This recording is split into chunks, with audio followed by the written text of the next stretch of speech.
On today's episode, the reason why Japan in particular is looking into this is what I found particularly interesting, which is that Japan, and I believe we've mentioned this on this podcast before, they are aging rapidly. And that what that means is that people are getting old, which happens with everybody, but they're not being generally replaced or supplemented by children being born. They have a very low fertility rate, not the lowest, but very low, very much below replacement levels. And generally speaking, it's younger people who donate blood, which means that as the population ages, there's going to be a much greater desire or need for donated blood than there will be people around to donate that blood. Welcome to the Life Challenges podcast from Christian Life Resources. People today face many opportunities and struggles when it comes to issues of life and death, marriage and family, health and science. We're here to bring a fresh biblical perspective to these issues and more. Join us now for Life Challenges.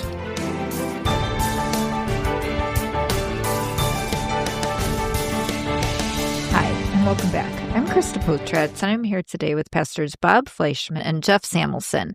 And today we're going to talk about our monthly What's Trending, our current events episode.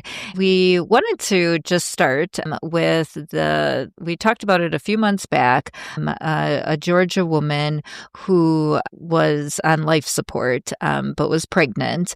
And we touched on the implications of that, but she's now since has delivered her baby, or they've delivered it in the hospital. Definitely a passive situation there. Yeah, so through C-section, she has now had the baby. And again, as of today, I have a feeling by the time this airs, things will have changed. Now they're at the point of deciding, okay, what do we do as far as disconnecting her from the life support, which last I saw, no decision had been made yet, although it seems inevitable, given that she's been declared brain dead and has been so for quite a few months now. Obviously, the family that she has was still very much holding on. And now they have something joyful to attach to that. They have a new child to love and to care for, just as that woman would have loved to care for that child. And I that's one of the real nice bright spots here, is that the hospital, even though it was not technically required to, it still made sure that child had a chance at life. And that honored the mother's wishes and desires, even though she was brain dead. Yeah, and even though the child was delivered quite premature, the child lives and would not have lived otherwise. So just wanted to give an update on that story. And so another one that we wanted to talk about was assisted suicide implant for dementia patients. And Bob, this is one that you had brought to our attention, and I think it was in the article to the same person that was behind the pods that we had talked about in a previous episode too. No relation to podcasting, just to be clear. Right. But these so-called death pods where you could go in and I guess push a button and gas would be released. And so this, I think, came from the same fellow. The same person. Yeah, Philip Nitschke, he created the death pod, and that was in Switzerland. It was used at one time. We covered that on an earlier story. And Switzerland now has forbade its use, but he has been proposing an implantable chip for people who have maybe early on-stage dementia. So the concern is that before it gets too bad, they want to give these people the right to have this chip release like a poison or something to bring an end to their life. And there's a lot of ramifications for how do you make something like that work, and the safety precautions of what they've integrated into it. But it's showing you the direction that everything is going. There's a couple of things of concern. Now, those of you who know me well know I'm a very big fan of technology. I love technology. There's people always concerned about the fact that, you have devices on your arm and in your pocket and in your home that listen to you. And give you the weather and the time, and you can order things and all that kind of stuff. Well, they've been talking about implantable chips for years. You just have to, you don't have to carry a wallet. You just, wave this, chip in your arm over the sensor, and you've paid for your purchases. And if you got kidnapped or lost, we could find you. They already do it with pets and so forth. So for Nitschke to have come out and said, I think we should be able to put these chips in people so that their life can come to an end. They don't want to see it deteriorate with advanced dementia. I think he's going to find again a circle of people who are going to like the idea. I'd read deeper on his plans and how he was going to do this. He's going to use himself as a guinea pig, but he's only going to use it with a saline or a salt solution. And what it does is, you get this inserted in you, and then every day it sets off a little bit of an alarm. So you have to tell it, no, not today. And you keep doing this down the line. And then it even has safety precautions that if you forget, I didn't hear the alarm, can you imagine, the panic? Well, I didn't hear the alarm. I don't want this to go off.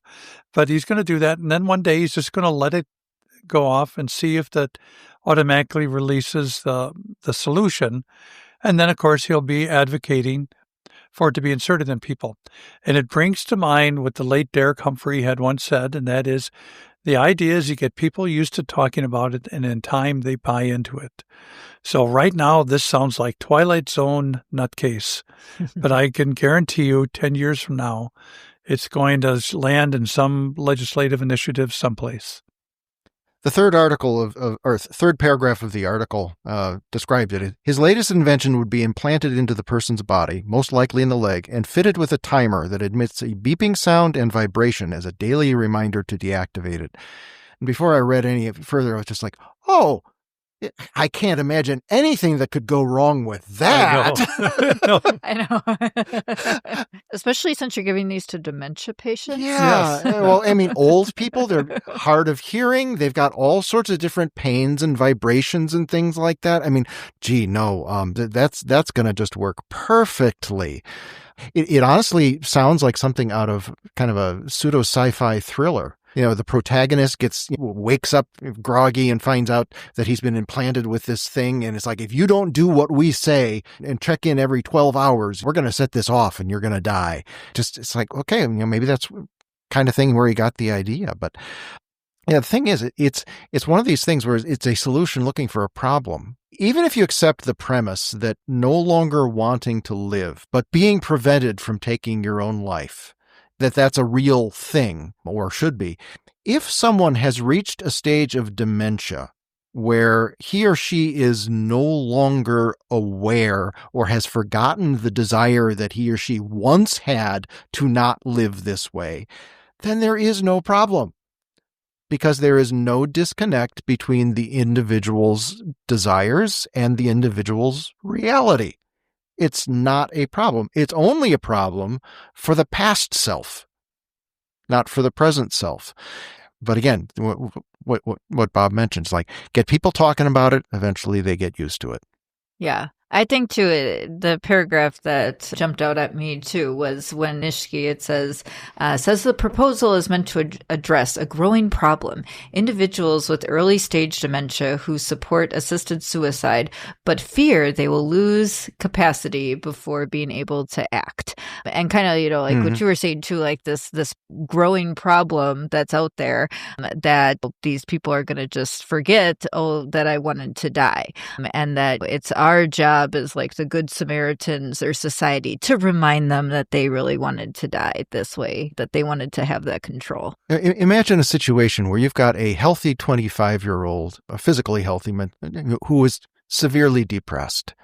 And she's talking to you as a friend. She said, I had decided last night before I went to bed that today was the day I was going to kill myself. But I got up and there was this thing that needed to be done and this other thing. And then I got interested in this thing. And you know what? By the time I got to the end of the day, I had forgotten I wanted to kill myself. We would count that as a win, a great big positive, not a problem that she forgot she wanted to die. Mm-hmm. But what's true with this 25-year-old apparently isn't true with a dementia patient, that if they wanted to die and they forgot it, that's a problem. Mm-hmm. Now, One of the problems you get with assisted suicide mentality is a lot of times even well-meaning Christians will buy into the notion that, well, it's not for me, but if they want to be that way, then fine, we can make it legalized. If they want to off themselves, let them go ahead and do that. First of all, please don't be so simple as to think that way. You create a tenor in society when this kind of stuff goes on. When Jack Kevorkian created this dumb little 3-bottle contraption, and led Janet Atkins into the back of the van back in, I think it was 1990 or 91, so that she could end her life. I mean, it was the stuff of jokes. People joked about it because everything about it was a rundown van. He slept on a mattress on the floor. I remember reading the article in the Detroit Free Press. But the reality is today, not only do we have a number of states that have legalized assisted suicide, maybe sanitized it to some degree, but now you get people, good people, Christian people, who begin to start buying into the mentality. It has zero support in Scripture. No one's bothered to ask what God thinks about this. But instead, the religion that Nitschke is part of, which is humanism, it's all about us, just keeps pushing their religion on all of us. And then in the end, we're going to find people led astray. Yeah, it'll be interesting. I thought we had seen it all with the death pods. Kind of what comes next here. Well, another article that we wanted to talk about was one that Jeff had brought up with trials for artificial blood that are being done, I believe, in Japan, right?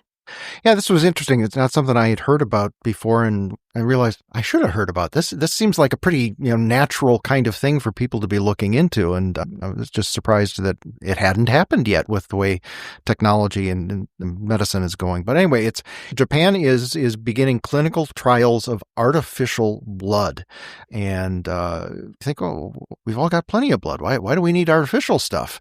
It's because there is a lack of sufficient donations, particularly of the right type, worldwide. Some nations, like the United States, generally high-income nations, people are pretty good about donating blood. And it's fairly well distributed, although from time to time there are going to be shortages, or they're not going to have enough of the special type that certain people need and things. But generally speaking, it's not at a crisis stage.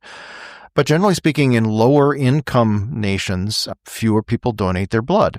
And so those nations have to ration it. They don't have enough. They can't give it to all the people who might otherwise benefit from having it when they're in the hospital or having surgery or they've had an accident or something like that. The reason why Japan in particular is looking into this is what I found particularly interesting, which is that Japan, and I believe we've mentioned this on this podcast before, they are aging rapidly. And what that means is that people are getting old, which happens with everybody, but they're not being generally replaced or supplemented by children being born. They have a very low fertility rate, not the lowest, but very low, very much below replacement levels. And generally speaking, it's younger people who donate blood, which means that as the population ages, there's going to be a much greater desire or need for donated blood, then there will be people around to donate that blood.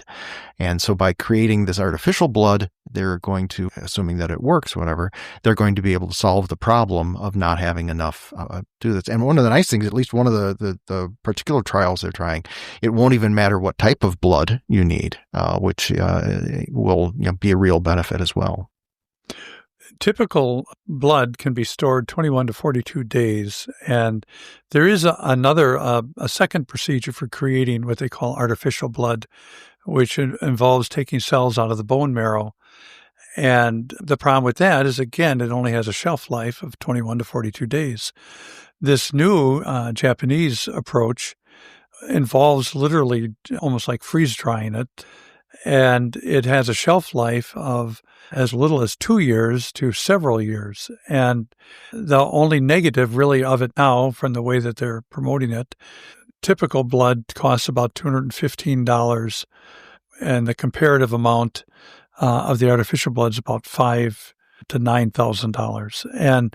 But they feel that with making more of it at one time, it's going to come along. I think it has real promise, and I liked when Jeff sent the note around for us to look at, because you wrote, it was a little bit obscure. It was kind of like, I kind of liked the fertility angle or something, and so I'm reading the article expecting to see something on, like a boosted sperm rate or something like that. But no, it just actually, it's because it's a very practical problem. And you see it especially in underdeveloped countries where they only have about a 40% stock of what they need. I guess in developed countries, it's right around 70% or 80%. But in undeveloped countries, it's like 40% stock. And so a product like this, and then you combine that with like a South Korean problem, which has the lowest fertility rate, or a Japanese problem, or even a U.S. problem, because we have a below replacement rate, birth rate. This holds a lot of promise. This is kind of one of those advancements that you get kind of excited about. Yeah, no, it was really interesting. And I think too, like, was it in the article as well, like it said, because in Japan specifically, it was like how you mentioned, like for 65 and up, is where they primarily use the blood for those individuals. And I think, was it like underdeveloped countries or in different places where it's typically like you use the blood for kids that are 5 and under, right? And so that was just real interesting as well. But I think, another article then that we also wanted to touch on that deals a little bit with the fertility rate and different things too, is that the average age of U.S. mothers now giving birth is rising. So I believe it maybe was about or closer to 25 years of age back in, I don't know, maybe like 10 to 15 years ago, but now it has risen and is getting a little closer to 30, right? Yeah, it's up to 27.5. And I think one of the things to remember is that when the average age is 27.5, that tells you've got an increasingly large number of mothers in their 30s and even into their 40s.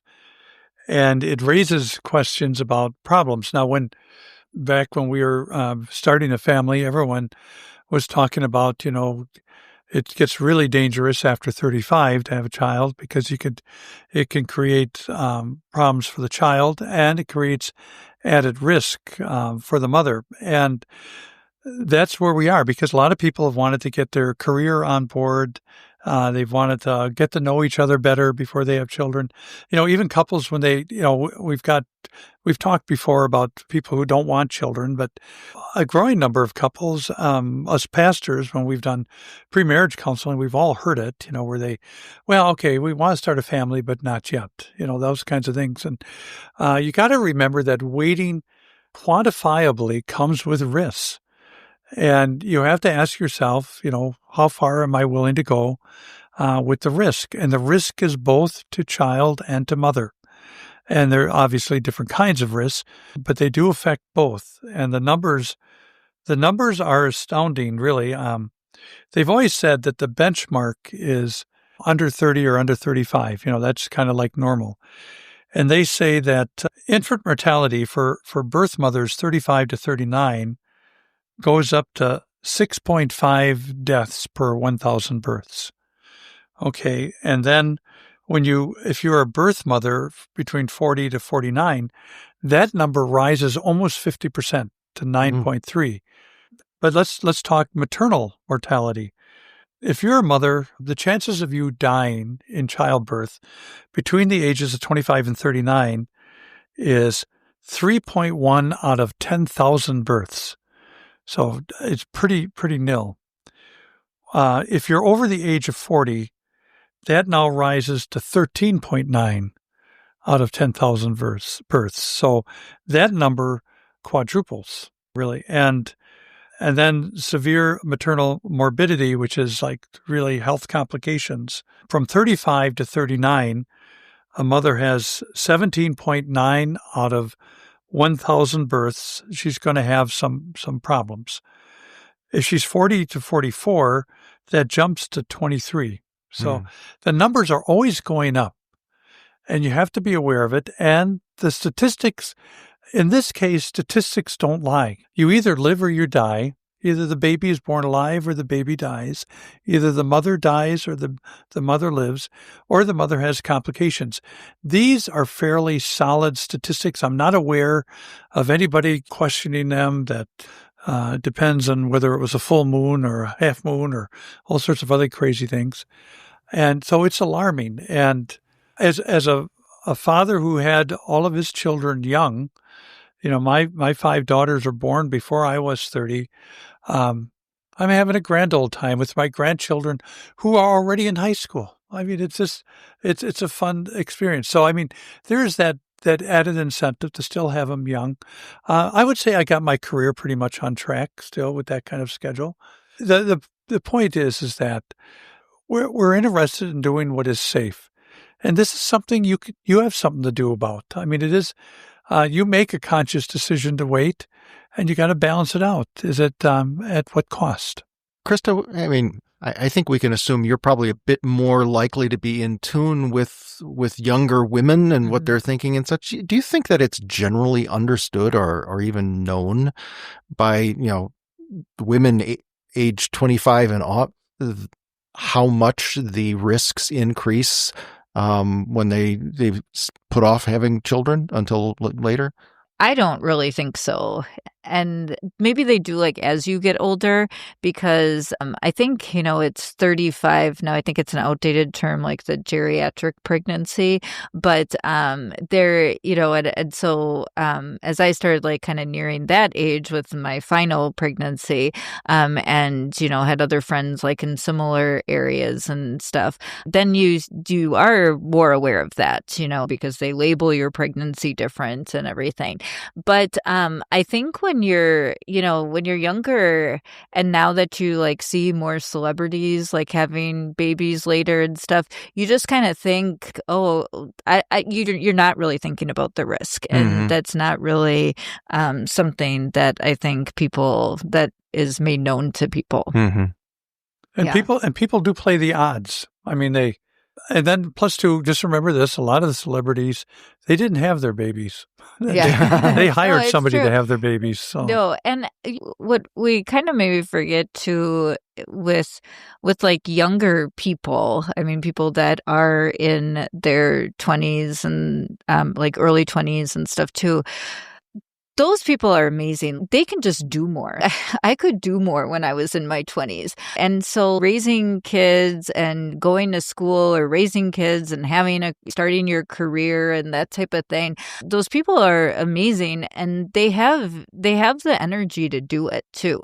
And so there is more energy, I think, that the younger moms have too.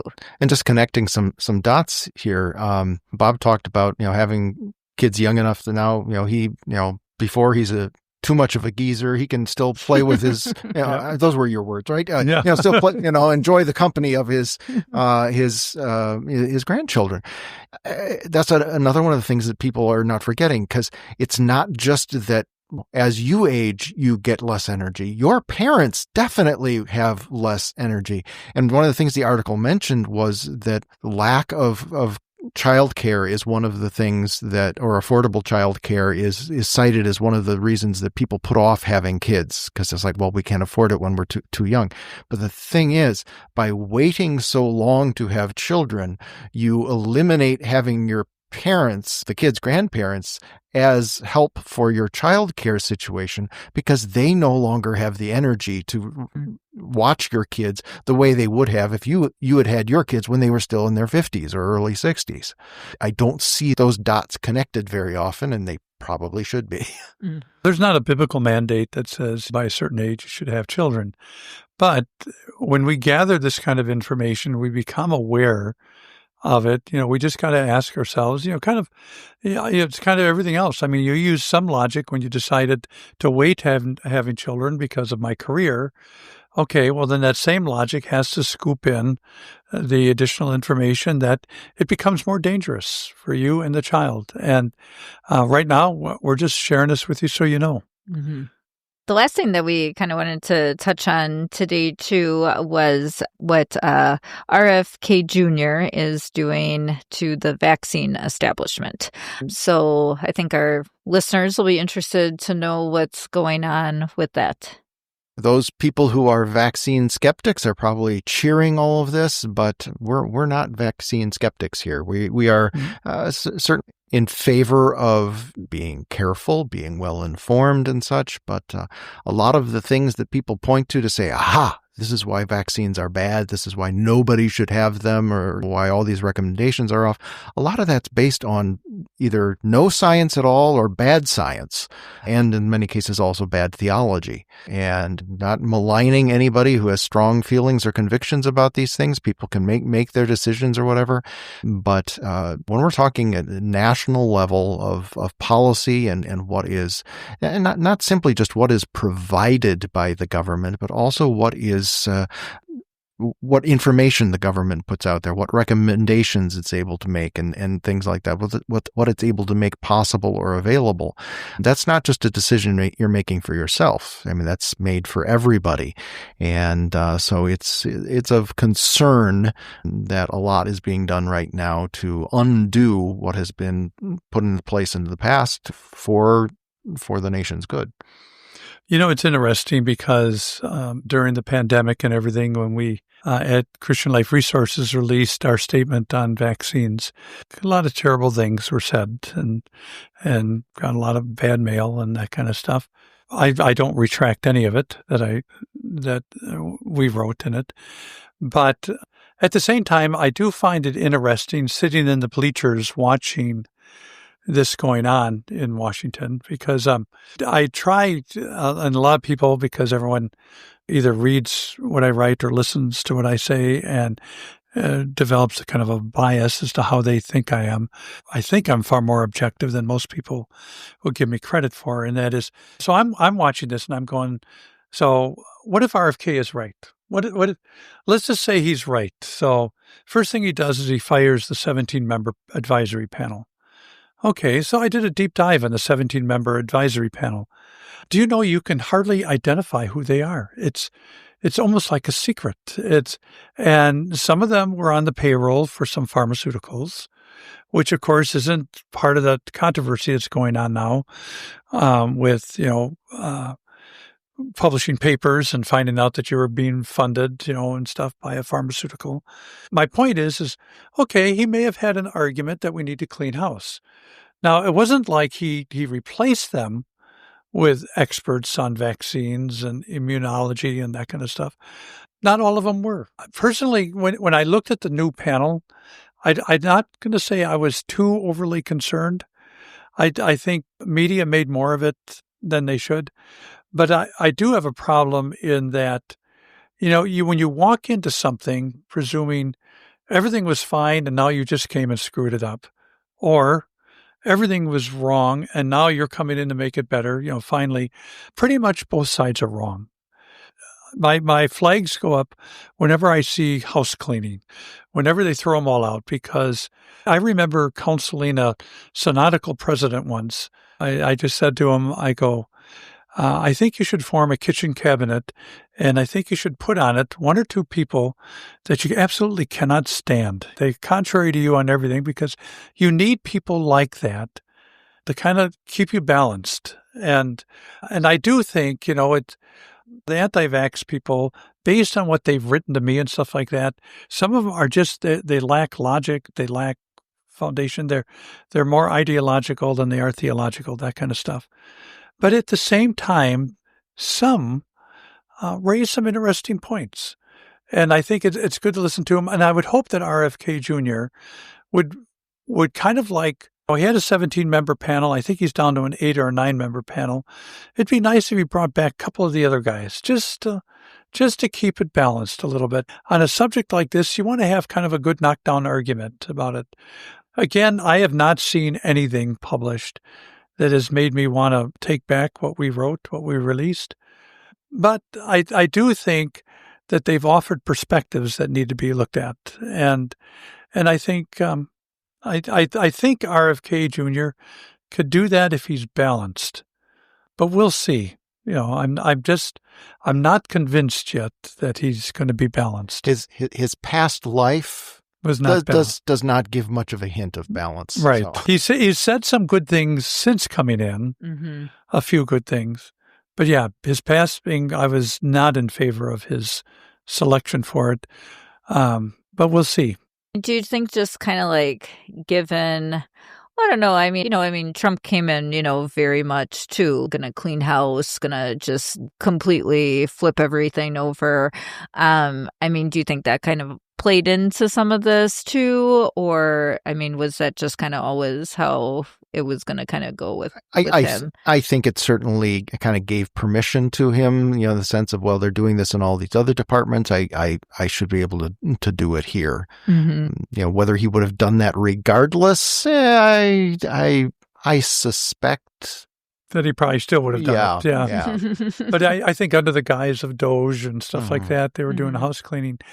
There was enough outcry about vaccines that there does need to be more transparency. I think I don't have. First of all, I wish some of the people who wrote me some very harsh and nasty letters would dig deeper.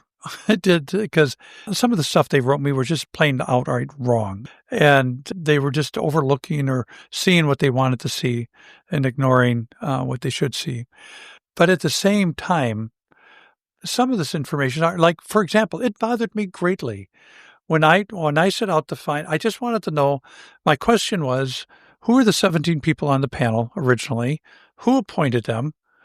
And what ties did they have to companies, pharmaceuticals or what?